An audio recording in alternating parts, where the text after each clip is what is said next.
Salut la Yukisphere. Alors aujourd'hui on se retrouve pourquoi pour un superbe tuto moustache, un petit tuto moustache sponsorisé par Konami. On les remercie très fort pour cette confiance, pour nous permettre de vous faire découvrir en avant-première le produit qui sortira le 15 avril. Voilà, je vais vous le cacher, vous avez peut-être vu d'autres youtubeurs vous l'ouvrir ces derniers jours. Donc ce petit booster, le fantôme du passé, enfin c'est 3 boosters, le fantôme du passé, qu'on va découvrir ensemble sur cette chaîne. En fait il y en aura 9 parce que j'ai eu 3 boîtes comme celle-ci à vous faire découvrir. On espère qu'on ouvrira des ghosts ensemble, hein. Voilà, ça va être exceptionnel parce que les ghosts, pour ceux qui ne savent pas forcément ce que c'est, ceux qui reviendraient, c'est une rareté qui a disparu dans les sets de base en 2016 avec Dimension du Chaos et qu'on a redécouvert légèrement avec le pack rare qui est sorti il y a quelques mois déjà, et où si vous aviez fait attention, j'avais ouvert justement une ghost, et donc je vais vous la montrer tout de suite pour ceux qui ne sauraient pas ce que c'est une ghost. C'est une rareté un peu spécifique où faut faire tourner le jouet à la lumière pour essayer de voir peut-être le dessin. Donc c'est une rareté un petit peu sympa. De mon côté, j'espère qu'on va en ouvrir dans ce nouveau pack. Dans ce nouveau pack, on va surtout aussi découvrir des choses pour 9 anciens thèmes apparemment, et 2 nouveaux decks qui arriveraient via ce set. Donc on espère trouver pas mal de bonnes choses. Ici on a des boosters de 5 cartes, on en a 3, ça nous fait 15 cartes, et on va découvrir dans ce set au total 132 cartes. Donc on espère avoir les meilleurs, les ghosts, pour vous montrer voilà, ce que c'est. Et puis moi je vais vous expliquer comme d'habitude toutes les cartes, vous expliquer où elles vont, et puis essayer de voir ce que vaut les nouveaux archétypes. Si on en ouvre, peut-être ça nous intéressera. On verra ça ensemble tout de suite. Voilà, c'est parti. Alors j'ai fait des petits tas sur le côté avec les boîtes. J'ai les 3 premiers ici. Donc on peut voir sur l'illustration le magicien sombre, le soldat du lustre noir et le dragon firewall. Voilà, donc quand même des grands monstres emblématiques hein, pour ceux-là pour la première génération, et puis celle-ci pour la 6e. Donc on va voir ça ensemble. On ouvre le premier petit paquet et on découvre les premières cartes ensemble. Alors, hop, on va les poser ici. Voilà. Alors, ici, on a d'abord le saut hiératique de la convocation. Donc, on va découvrir des cartes, du coup, pour le deck hiératique. Alors, voilà, une bonne carte hein, pour hiératique, parce que ça nous permet d'ajouter un monstre hiératique depuis notre deck à notre main. Donc ça, c'est une carte de tuto direct, qui n'a même pas de restriction à une fois par tour. Donc, très très fort pour aider le deck. À côté, on a le dragon épée Cypher aux yeux galactiques. Donc, une carte pour le deck galactique, ce coup-ci. Il nous demande 3 monstres de niveau 9, 3200, 2800, plutôt pas mal. Vous pouvez invoquer par Xyz cette carte en utilisant un monstre Xyz des yeux galactiques de rang 8 que vous contrôlez comme matériel et transférer ce matériel à cette carte. Donc ça c'est une méthode alternative d'invocation qu'on retrouve souvent chez les galactiques, hein, de pouvoir s'invoquer sur leurs copains. Il est non utilisable comme matériel pour une invocation Xyz, donc pour une fois celui-ci, on ne pourra pas s'en servir pour le mettre en dessous d'un copain. Mais c'est déjà pas mal. Une fois par tour, vous pouvez détacher un matériel de cette carte, puis cibler une carte sur le terrain, détruisez-la. Bon, ça c'est net, c'est efficace, hein, une petite carte qui nous détruit. Si cette carte est invoquée par Xyz, vous contrôlez et détruite au combat avec un monstre attaquant de l'adversaire et détruite par un effet de carte de l'adversaire et envoyé au cimetière. Vous pouvez cibler un dragon Cypher aux yeux galactiques dans votre cimetière et invoquer-le spécialement. Voilà, donc ça c'est quand même plutôt sympa, hein. Ça c'est les versions Cypher des dragons aux yeux galactiques qui vont jouer ensemble, hein. C'est les versions plus récentes des cartes, et ça peut être très très fort hein, de ce qu'on voit déjà. Donc on passe aux suivantes. Alors, on retrouve l'ombre solaire graine. Donc ça, je suppose que c'est un nouvel archétype. Donc c'est une carte de niveau 1, terre, 0, 400, plante, effet. Bon. Si vous contrôlez un monstre normal plante, vous pouvez invoquer spécialement cette carte depuis votre main. Ah, c'est sympa. Vous pouvez bannir cette carte depuis votre cimetière, puis cibler un monstre solaire vallon ou solaire vigne. Ah, donc du coup, je suppose que c'est l'ensemble de l'archétype joue voilà, effectivement sur les plantes hein, qui font qu'évoluer en solaire graine, solaire vigne ou solaire avalon. De max ligne 2 que vous contrôlez, invoquez spécialement un monstre du même nom depuis votre extra deck, mais annulez ses effets, et vous aussi, vous ne pouvez pas invoquer spécialement de monstre exclut le reste de ce tour. Ah, c'est plutôt pas mal ça. C'est plutôt pas mal. Ah, c'est intéressant, donc du coup, je suppose que le deck va tourner sur les monstres plantes normaux, donc on en a quelques-uns, hein, on a même aussi un monstre plante niveau 4, Synthoniseur, qui est très intéressant, comme ça on peut le sortir avec un dé imprévu éventuellement, donc on se paie avec des imprévus, on invoque spécialement ça, on fait, je suppose, un premier link de l'archétype, on bannit celle-ci, et on respect encore un monstre de l'archétype, et de toute façon on jouera pas d'autre chose que des plantes, mais je pense que ça peut être fort, faut voir les autres cartes, hein, bien sûr. Et à côté on a la Sortelette, Fresh Magidolls, donc une carte Link Magidolls qu'on avait déjà découvert, mais ici avec une rareté supérieure. Alors deux monstres Magidolls, 1005. Tant que vous contrôlez un monstre Magidolls, les magies pièges Magidolls que vous contrôlez ne peuvent pas être détruites par des effets de cartes. Et aussi, aucun joueur ne peut les cibler avec des effets de cartes. Et si cette carte sur le terrain va être détruite au combat ou par effet de carte, vous pouvez mélanger un monstre Magidolls depuis votre cimetière dans le deck à la place. Donc ça, cette petite link va nous protéger la magie de terrain ou autres qui nous permettent de renvoyer justement nos monstres dans le deck pour Magidolls et continuer à s'en servir vu que c'est le but de l'archétype. Et après le saut hiératique de la création, donc je suppose encore une nouvelle carte pour hiératique. Cible un monstre dragon X6 que vous contrôlez, invoquez spécialement un monstre X6 hiératique de nom d'origine différente depuis votre extra deck en utilisant la cible comme matériel. Ceci est traité comme une invocation X6 et transférez ces matériels au monstre invoqué. Ouh, ça a l'air déjà juste le début très très fort parce que ça nous permet éventuellement même de nous servir de plein d'autres X6 dragons qui pourraient récupérer beaucoup de matériel sous eux, hein, comme les galactiques. Donc ça peut être intéressant. Vous pouvez bannir cette carte depuis votre cimetière, puis cible un monstre hiératique dans votre cimetière, invoquez-le spécialement en position de défense. Oui, voilà. Et on peut utiliser qu'un effet de saut hiératique de la création par tour et uniquement par tour. Donc ça, on peut pas faire les deux effets dans le même tour, mais ça reste très très fort, hein, ça lance bien le deck, hein, les deux cartes hiératiques là pour ce premier booster. Donc le booster suivant. Alors, on va avoir l'oublié de Draguinité. Donc là, une petite carte, un contre-piège pour Draguinité. Lorsque votre adversaire active une carte piège, magie piège ou tant que vous contrôlez un monstre synchro Draguinité, annulez l'activation et si vous le faites, bannissez la carte. Puis si vous contrôlez un monstre Draguinité de niveau 10, vous pouvez faire gagner 100 d'attaque à un monstre Draguinité que vous contrôlez pour chaque carte face recto qui est actuellement bannie. Ah oui, c'est pas mal ça, c'est un bon contre-piège quand même, plutôt efficace, et il nous donne un beau potentiel, et à côté le refaiseur des voleurs de temps, donc qu'on retrouve aussi un petit peu en rareté, apparemment on retrouve des voleurs de temps dans ce booster, donc ça fait plaisir parce que c'est un archétype que j'aime beaucoup. Le voleur de temps c'est un monstre X6 4, 2400-2000, il va pouvoir nous dire qu'il peut se balader hein, celui-là. Hein. Alors il nous dit qu'une fois par tour durant la stand-by phase, vous pouvez attacher la carte du dessus du deck de votre adversaire à cette carte comme matériel. Donc ça c'est très très fort parce que chaque stand-by phase, hein, la vôtre et celle de l'adversaire, vous allez mettre des cartes en dessous. Et après il va pouvoir activer des effets en fonction de ce qu'il détache comme matériel, comme type de carte. Donc en fonction de si c'est magie, piège, monstre, il va avoir des effets différents. Si c'est un monstre, il peut se bannir jusqu'à la end phase. Si c'est une magie, il va piocher une carte. Et si c'est un piège, il va pouvoir placer une carte face recto contrôlée par notre adversaire au-dessus de son deck. Donc éventuellement si on met au-dessus de son deck, nous à la prochaine stand-by phase, on pourra récupérer cette carte-là en dessous du monstre, donc ça peut être une carte qui nous intéresse pour réactiver ces effets, sachant qu'on peut attacher jusqu'à 3 matériels, hein, donc les 3 effets en même temps, c'est très très fort. Alors, le chronogister des voleurs de temps, donc une des dernières cartes de voleurs de temps qu'on avait eu en TCG, plutôt sympa parce qu'il nous dit que durant la battle phase de votre adversaire, effet rapide, vous pouvez sacrifier cette carte. Les prochains dommages de combat que vous recevez d'une attaque de monstre de l'adversaire ce tour sont infligés à votre adversaire à la place. Donc ça c'est un petit renvoi de dommages, c'est très rigolo.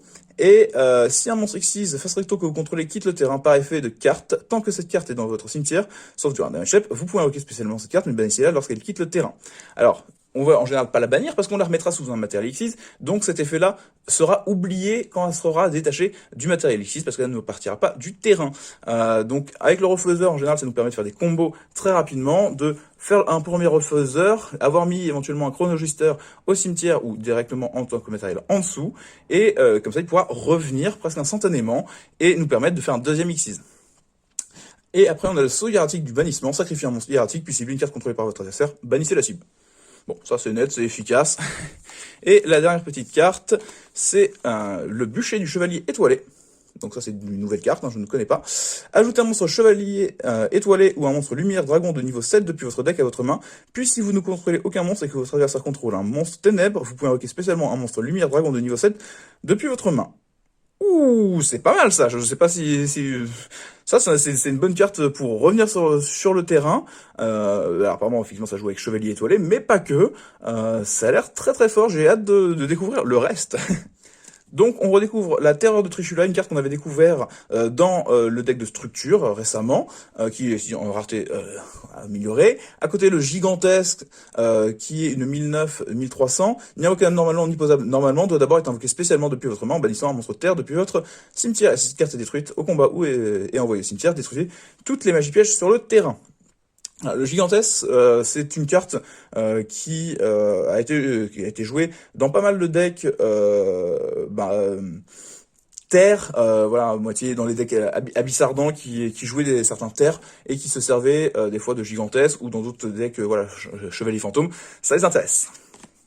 Oh, un joli petit Torducteur Métalphose, donc on retrouve ici des Métalphoses, donc un archétype que j'aime bien. Je vous en parlerai bien en tort et à travers, mais ça va être très long. Donc l'Orducteur, ça nous permettra d'avoir une scale niveau 1, très très bien. Il est normal, mais il a un effet en échelle pendule qui nous permet de détruire une carte sur notre terrain, face recto, et de poser une magie piège de l'archétype directement dans notre zone magie piège, ce qui est intéressant. Et à côté, on a le Dragon Buster, donc une 1002-2008, niveau 8, et qui nous demande un monstre synthétiseur et un monstre non synthétiseur, et tous les monstres contrôlés par votre adversaire deviennent dragons. Donc ça, c'est très fort pour Buster Blader, parce que du coup, il va grossir très facilement.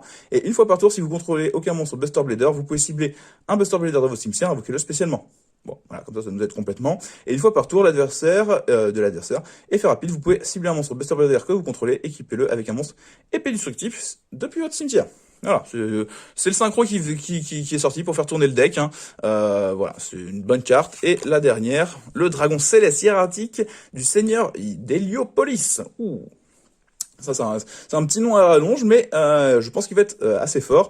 Deux monstres de niveau 8, une fois par tour, lorsque votre adversaire active une carte ou un effet qui cible une ou plusieurs cartes sur votre terrain, dans votre cimetière, et ou plusieurs cartes de banni, effet rapide, vous pouvez détacher un matériel de cette carte, annuler l'activation, et si vous le faites, détruisez la carte. Alors, on découvre encore du nouvel archétype, le Solar Grain. Donc là, le jumeau, niveau 2, terre, 800 de défense, 0 d'attaque. Si cette carte est invoquée normalement ou spécialement, tant que vous contrôlez un monstre lien solar, vallon, vous pouvez cibler un monstre normal, plante de max niveau 4 dans votre cimetière, invoquez-le spécialement. Et vous pouvez bannir cette carte dans votre cimetière et un monstre lien que vous contrôlez. Si vous avez minimum 2 monstres liens plantes qui ont chacun le même nom dans votre cimetière, invoquez-le spécialement. Donc du coup, ouais, le jumeau, il fait beaucoup de choses. Effectivement, ça peut faire effectivement tourner le deck. Je vois un petit peu comment on va tourner le deck. C'est très très sympa. À côté, on a l'Orichalque Métalphose qui est une fusion 2800-2000 qui nous demande 2 monstres Métalphose et qui nous dit que si un monstre Métalphose que vous contrôlez attaque un monstre en position de défense, on inflige des dommages de combat perçants double à notre adversaire. Et cette carte est envoyée depuis le terrain au cimetière. Vous pouvez cibler une carte sur le terrain et détruisez-la. Donc l'Orichalque, vraiment très rigolo. Ça nous permet de faire du Chaos Max avec tous nos monstres Métalphose et c'est vraiment très fort pour faire des OTK. Alors, à côté, on a Durandal Artefact et Changement de Masque. Alors, Durandal, une réimpression pour le deck Artefact, 2 monstres de niveau 5. Une fois par tour, effet rapide, vous pouvez activer un de ces effets. Lorsqu'un effet de monstre est activé sur le terrain et ou lorsqu'une carte magique normale, piège normal est activée, vous pouvez détacher un matériel de cette carte. L'effet activé devient détruisez une carte magie piège contrôlée par votre adversaire. Donc ça, c'est pour forcer notre adversaire à détruire nos magies pièges, qui seront forcément en fait des cartes Artefact et qui auront un effet à la destruction. Vous pouvez détacher un matériel de cette carte. Chaque joueur, avec une main, mélange toute sa main dans le deck, puis pioche le même nombre de cartes que mélangées dans le deck. Donc ça, c'est pour nous permettre de refaire notre CA éventuellement. Et après, le changement de masque, ce qui nous permet tout simplement de changer un de nos héros sur notre terrain en un monstre héros masqué fusion, qui s'invoque qu'avec le changement de masque. Ouh, une jolie carte pour Chevalier Étoile, et donc on a une carte pour jouer avec, Raël, Chevalier Étoilé, 1800-1700, niveau 4. Lorsque cette carte est invoquée normalement, vous pouvez ajouter une magie piège Chevalier Étoilé puis votre deck à votre main. Bon, ça nous permet d'aller chercher la magie qu'on a déjà, c'est bien ça. Vous pouvez bannir cette carte depuis votre cimetière, puis un monstre Chevalier Étoilé exclu, dans votre cimetière, invoquez-le spécialement. Ah oui, c'est bien, ça continue à nous faire ça nous fait beaucoup de CA, c'est très intéressant, à voir effectivement si on pourra la faire revenir de la banne derrière, c'est pas impossible, vu que c'est du light. Alors, ici, on découvre le Dragon X6 du Requiem des Ténèbres. Donc, voilà, une belle carte pour jouer encore avec plein de matériel en dessous. Il nous demande 3 monstres de niveau 5, ou sinon, si cette carte a Dragon X6 de la Rébellion des Ténèbres comme matériel, elle gagne ses effets. Voilà, pour le faire, c'est parce qu'on a une carte Magie Piège Rank Up qui nous permet de passer du Dragon X6 des Ténèbres à celui-ci. Une fois par tour, vous pouvez détacher un matériel de cette carte, puis cibler un monstre face recto contrôlé par votre adversaire. Chacun de changer. Alors, une fois par tour, vous pouvez détacher un matériel de cette carte, puis cibler un monstre face recto contrôlé par votre adversaire, changer son attaque à 0, et si vous le faites, cette carte gagne une attaque égale à l'attaque d'origine du monstre. Voilà, ça nous permet de bien booster notre dragon X6. Lorsque votre adversaire active un effet de monstre, effet rapide, vous pouvez détacher un matériel de cette carte, annuler l'activation, et si vous le faites, détruisez la carte, et si vous ne pouvez pas invoquer spécialement un monstre X6 depuis votre cimetière. Voilà, donc ça nous permet de bien farmer notre terrain et de pouvoir avoir plein de monstres qui vont taper très fort, voilà, directement. Après, on a la fusion métalphose qui nous permet tout simplement d'invoquer par fusion un monstre fusion métalphose, et après qui peut se remélanger depuis le cimetière une fois par tour pour piocher une carte, qui est jouée dans d'autres decks du coup. Ah, le petit retour de la Cosmojo. Donc une bonne carte pour le deck Cosmo, hein, c'était pas forcément toujours facile de la récupérer. Elle nous permet de cibler un monstre Cosmo que l'on contrôle, on le détruit, et si je le fais, on bannit une carte contrôlée par notre adversaire ou dans son cimetière. On peut en activer qu'une par tour. Mais alors la Cosmojo, pourquoi on détruit nos monstres, c'est un peu des fois difficile, mais si on détruit un de nos monstres Cosmo qui est une machine, on va pouvoir invoquer un psychique depuis le deck, ou une machine inférieure depuis le deck. Donc ce n'est pas une perte pour nous. Ça nous permet de trigger nos effets et de contrôler le terrain adverse. Après, on a la Vierge Solaire Vigne. Donc, niveau 1, terre. Lorsque votre adversaire active une carte ou un effet qui cible un ou plusieurs monstres plantes que vous contrôlez, qui a été évoqué depuis l'extra deck, effet rapide, vous pouvez invoquer spécialement cette carte depuis votre main, et si vous le faites, annuler l'effet. Vous ne pouvez utiliser cet effet de Vierge Solaire Vigne qu'une fois par tour. Votre adversaire ne peut pas cibler de magie piège Solaire Vigne ou Solaire Avalon que vous contrôlez avec des effets de cartes. Bon, ça nous protège un petit peu, ça c'est pas mal. Ça nous protège un peu. Pourquoi pas. Pourquoi pas. Faut vraiment voir une fois qu'on aura toutes les cartes, hein, mais je pense qu'il y a une bonne idée. Ah, ouh. Alors là, lui, on le connaît pas. Necrose d'Ared Hair. Alors là, vraiment, oui, celui-là, on ne le connaît pas. C'est un tout petit nouveau pour la famille. Alors, il est niveau combien, celui-ci? Il est niveau 10. Vous pouvez invoquer rituellement, voilà. Évidemment, faut pas utiliser le monstre au niveau 10, hein, comme Trishula et tous ceux qui sont au-dessus. Alors, qu'est-ce qu'il nous dit d'autre? Il a 3300, 3002, il est guerrier, donc il fait partie des guerriers, donc c'est intéressant, parce qu'il peut être récupéré avec Shurit. Vous pouvez défausser cette carte, sacrifier max 2 monstres Necros depuis votre main et ou terrain, et si vous le faites, envoyez autant de cartes Necros depuis votre deck au cimetière. C'est intéressant, ça nous permet de remplir un peu notre cimetière éventuellement avec les magies pour les récupérer, rebannir, et avoir du matériel qu'on pourra bannir aussi pour invoquer rituellement, pourquoi pas. Et lorsqu'un effet de monstre est activé, effet rapide, vous pouvez sacrifier un monstre depuis votre main ou terrain, annuler l'activation, et si vous le faites, bannissez la carte.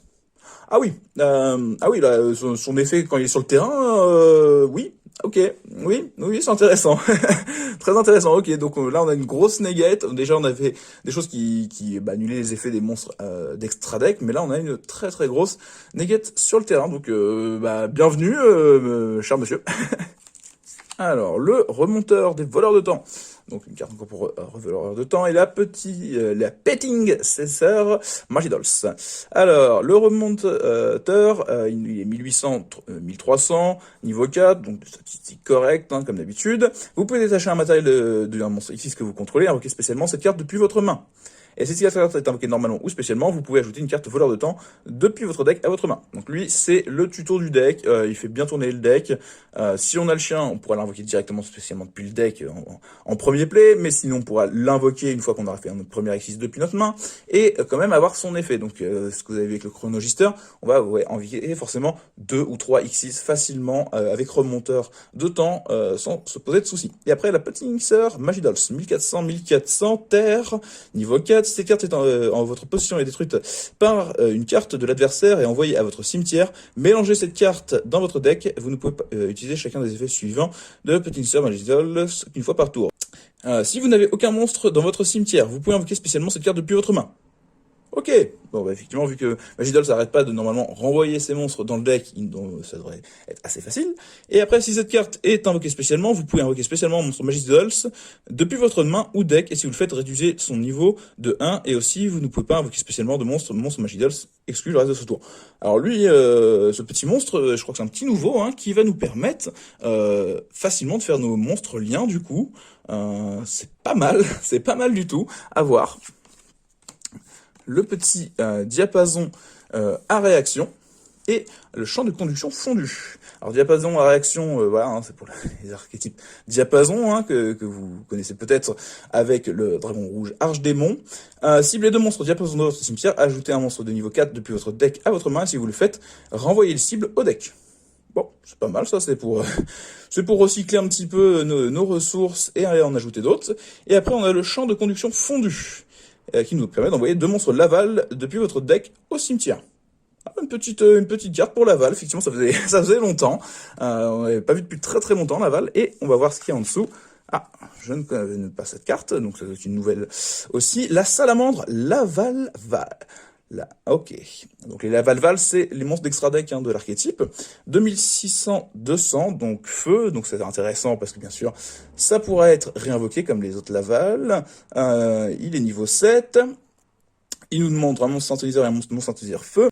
Si cette carte est invoquée par synchronisation, vous pouvez piocher 2 cartes. Puis si vous avez un monstre feu dans votre main, envoyez 2 cartes, un monstre feu inclus, depuis votre main au cimetière. Sinon, révélez toute votre main et mélangez-la dans le deck. Ah bah c'est pour faire tourner le deck, hein, vu que Laval il joue beaucoup avec son cimetière, ok, c'est pas mal. Et puis ça permet de faire des choix et de lancer des combos. Et une fois par tour, vous pouvez bannir un monstre feu depuis votre cimetière, changer un nombre de monstres face recto contrôlés par votre adversaire inférieur ou égal au nombre de monstres Laval que vous contrôlez en position de défense face verso. Ok, pourquoi pas. Pourquoi pas, effectivement, maintenant qu'on joue un peu moins de liens, d'en mettre des monstres face verso, pourquoi pas. À voir ce que ça donne. Allez, on entame la dernière boîte, premier booster de la dernière boîte, on espère toujours, hein, cette histoire de Ghost, hein, peut-être. Oh, un magnifique village Ojama. Là, il est très très beau, hein. J'aime beaucoup, là, en rareté comme ça. J'aime beaucoup, et surtout qu'on a découvert des Ojama récemment, donc on attend toujours de voir lesquels on n'a pas encore dans le dessin, hein, parce qu'il y en a quelques-uns. Alors, le village Ojama, du coup, c'est une magie de terrain, hein. On va arrêter de s'extasier sur l'artwork. Une fois par tour, vous pouvez envoyer une carte Ojama depuis votre main au cimetière, invoquer spécialement un monstre Ojama depuis votre cimetière. Et tant que vous contrôlez un monstre Ojama, échangez l'attaque def d'origine de tous les monstres sur le terrain. Donc ça, c'est une carte très rigolote, parce que les Ojama, ils ont pas vraiment d'attaque de base, mais ils viennent avoir de l'attaque, et vos monstres en fait finissent par ne pas en avoir parce que beaucoup de monstres qui ont beaucoup d'attaque n'ont pas beaucoup de défense, et inversement. Donc c'est très intéressant, et à côté on a vraiment effectivement un fantôme du passé aussi, hein, le Yozanryu. Donc ça c'est une vieille carte, hein, donc là on a un monstre niveau 7 lumière, quoique c'est peut-être pas une si vieille carte, peut-être c'est justement fait pour... parce que l'artwork fait un peu vieux, mais quand on le regarde, effectivement lumière niveau 7, dragon... 1100-2008, peut-être qu'il tourne avec le nouvel archétype Chevalier Étoile, en fait, ce dragon. Parce qu'effectivement, au niveau de l'artwork, moi, il me dirait des vieilles cartes, mais je ne crois pas l'avoir dans mon Monstre Lambeau. Vous me direz peut-être en commentaire. Hop, la prison royale et le souffle du chevalier étoilé. Donc, voilà. La prison royale nous permet de dire qu'aucun joueur ne peut invoquer spécialement de monstres depuis le cimetière. Voilà, ça c'est net, c'est efficace, c'est évidemment du dessin assez amusant, hein, pour ceux qui connaissent un petit peu les protagonistes qui sont là. Je vais pas détailler plus. Souffle du chevalier étoile, donc la nouvelle carte. Lorsque votre adversaire active une carte ou en effet, renvoyez un monstre lumière dragon de niveau 7 depuis que vous contrôlez à la main. Annulez l'effet, et si vous le faites, détruisez la carte. Vous ne pouvez utiliser souffle du chevalier étoile qu'une fois par tour. Et attendez, parce que est-ce que ça serait le même dragon? Non, c'est pas exactement le même dragon, hein. Bon, on verra bien, on verra bien. Et la dernière carte, Vide, Marionnette de l'ombre, elle, donc une carte qui va peut-être entrer dans notre deck Marionnette de l'ombre. On va voir ça tout de suite. C'est un niveau 9 feu, donc il va nous intéresser pour invoquer la fusion feu peut-être. 2009, donc il y a quand même des statistiques assez costauds. Flip, il est démon celui-ci. Ah, il est démon, intéressant. Alors Flip, qu'est-ce qu'il fait comme Flip? Vous pouvez cibler un monstre face recto contrôlé par votre adversaire, envoyer un monstre marionnette de l'ombre du même attribut que celui-ci depuis votre extra deck au cimetière. Si vous le faites, bannissez le monstre. Ok. Ouais. Et si cette carte est envoyée au cimetière par un effet de carte, vous pouvez envoyer un nombre de cartes du dessus de votre deck au cimetière égal au nombre d'attributs d'origine différents parmi les monstres sur le terrain. Il est intéressant ce nouveau monstre parce que effectivement le fusion feu c'est pas forcément le premier qu'on joue, mais là le fait d'avoir un monstre qui a un flip pour nettoyer un petit peu le terrain, et puis bon il a un peu de body, donc faut quand même que l'adversaire y aille avec un gros monstre pour le taper. Après derrière, sur le fait qu'il envoie depuis le dessus du deck au cimetière nos cartes éventuellement marionnettes de l'ombre, ça va devenir intéressant pour accélérer et faire des effets parce que elles ont été envoyées depuis le deck au cimetière par effet. Donc ça peut faire vraiment beaucoup de choses à suivre. Je pense que ça se met au moins x1 dans son deck. L'avant-dernier booster. Alors, ici, on a un petit lanceur photon et un mitrillium. Le lanceur photon, un bon starter pour les decks photons galactiques éventuellement. Du coup, 2100, niveau 4, ni invocable normalement, ni posable normalement, doit d'abord être invoqué spécialement depuis votre main tant que vous ne contrôlez aucun monstre. Et il ne peut pas attaquer si vous contrôlez un autre monstre. Donc c'est juste une carte pour nous aider à faire des Xyz, des liens, des synchros souvent, plus que l'invoquer et taper parce que vous avez que lui sur le terrain. Après, ça peut marcher aussi. Mitrillium, Métalphose, donc un monstre fusion de niveau 6, Feu 2006-1000, qui nous demande un monstre Métalphose et un monstre Pendule, qui nous permet de cibler deux cartes Métalphose dans notre cimetière et une carte sur le terrain. On mélange les cartes Métalphose du cimetière dans le deck et on renvoie la carte sur le terrain à la main. Donc c'est pas forcément les cartes de l'adversaire qu'on va cibler, il y a des combos qui nous permettent du coup de renvoyer nos propres cartes à la main et d'enchaîner peut-être les fusions éventuellement par ce biais. Et après il nous dit que quand il est envoyé depuis le terrain au cimetière, on peut invoquer spécialement un monstre pendule Métalphose depuis notre extra deck ou cimetière. Voilà, donc ça c'est quand même très intéressant, c'est un bon monstre pour le deck. On a le vol-flamme, le niveau 7, donc on va pas s'attarder dessus. Voilà, une scale 8, niveau 7, il fait la même chose que l'orducteur. Et on a une augmentation aussi pour le salamandre Falco, c'est très bien, une bonne carte, moi j'aime beaucoup le Falco, ça permet de faire des très bonnes combos.